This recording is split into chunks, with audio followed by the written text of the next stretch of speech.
Hello everyone, चलो देखो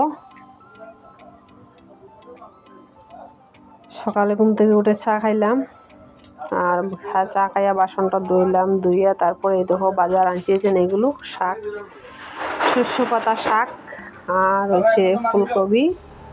তো শাক রান্না হইব আর এই যে ডাল রান্না হয়েছে, মুসুরি ডাল।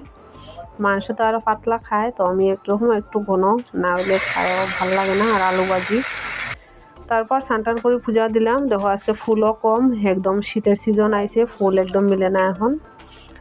তো তারপর পূজা দিয়ে বাসনটি ধুইয়া এখানে রাখা দিলাম। রুদ্রেতে রাখলে তো বাসনটি খুব সুন্দর জল শুকাইয়া জর্জরা থাকে। তো রুদ্র নাই, জায়গা নাই, কিতা করবা, সিচুয়েশন এরকম। তো এখানে একটু উল্টে রাখুন, জলটা একটু বাতাসে শুকাইব। তো আশা করি বন্ধুরা সবাই ভালোই আছো, আমিও ভালো আছি। তো এইগুলো দেখো শীতের দুইটা হাইনেক আর একটা যে এই ড্রেসগুলো আনলাম আমার নাতির লাগি। তো কেমন হয়েছে জানাবে, ড্রেসগুলো খুব ভালো গরম কাপড়ের।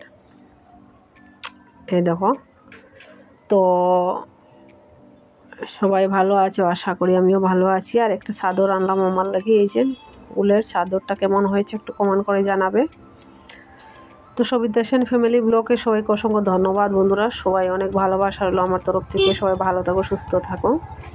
আর আজকে ভিডিও ব্লগটা এখানে সমাপ্ত করলাম। সবাইকে অনেক অনেক ধন্যবাদ, শুভ সন্ধ্যার শুভেচ্ছা।